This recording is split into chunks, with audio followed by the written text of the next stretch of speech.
So ginamit ko tong The Ordinary 7% glycolic acid toning solution for straight 7 days. Araw-araw? Hindi ba bawal yun?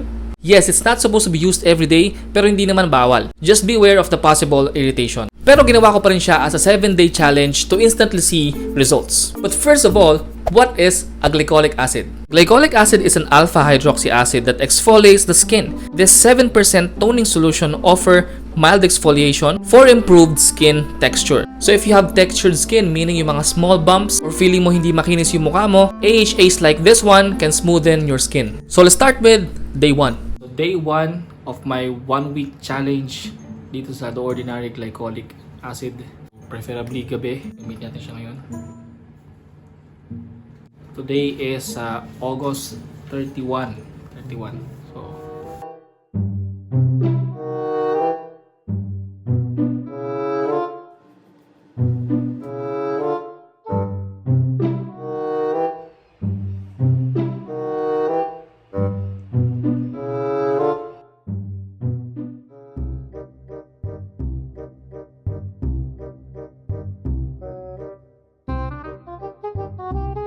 yeah, so third day ko nang ginagamit yung The Ordinary Glycolic Acid, and usually after that, ito yung ginagamit kong pinakang parang hydrator para moisturizer ko. So ayan ang itsura niya after using. So talaga nagsusmoothen kasi yung mga AHA, especially kung ganito kataas, ang alam ko talagang mabilis siya makikita yung effect. Medyo smoothen yung skin ko kung makita nyo. So ipagpapatuloy natin to hanggang 7 day para mas makita natin yung results. See you on my 4th day.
So after using glycolic acid for straight 7 days, luckily hindi naman ako nag-irritate. Maybe because sanay na rin kasi yung skin ko sa mga acids. Also, hindi din ako nag-breakout or nag-purge. Though I think on the 4th day, nagkaroon ako ng pimple dito sa may bandang sentido. So, but other than that, wala naman na. In terms of negative reactions, okay naman ako dito.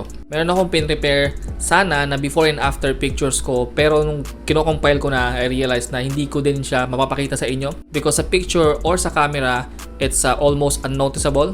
Hindi mo masyadong makikita. But ako as the user, meron namang changes in terms of the skin texture. Nakita ko na medyo mas smoother, mas makinis yung skin ko, mas nagmukhang healthy looking, medyo may glowing effect siya, parang ganyan. Because again, kapag gumagamit tayo ng AHAs, exfoliate yung mga dead skin cells, revealing newer skin. By the way, for this specific toning solution, you don't want to use it every day, okay? Use it 2 to 3 times a week only. And if you're using this one, preferably sa gabi, and strictly use a sunscreen sa umaga. Because when you use this kind of toner, although still mild, but it's also on the higher percentage, you want to use sunscreens dahil our skin can be more sensitive sa sunlight. Also, I recommend using hydrators or moisturizers kapag gumagamit kayo ng exfoliants like this one. Ako personally, yung ginagamit ko is a snail.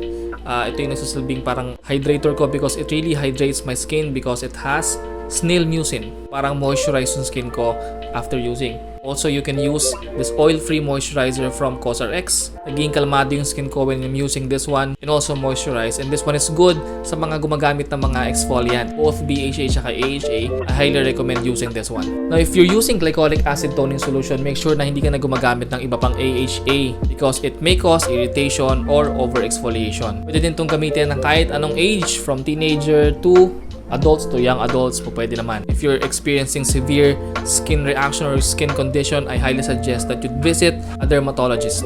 This bottle is 240 ml. So matagal-tagal nyo nang gagamitin to. 240 ml. Tapos 2-3 times a day mo lang siya gagamitin. So talagang matagal mo siyang gagamitin. The price is ranging from 650 to 700, almost 800 pesos. So I'm gonna give you the link of the online stores kung saan kayo pwedeng bumili nito.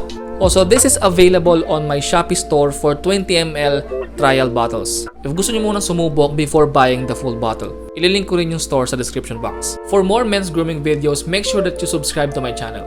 Also follow me on Instagram. Keep safe everyone, and I'll see you in my next video. Peace!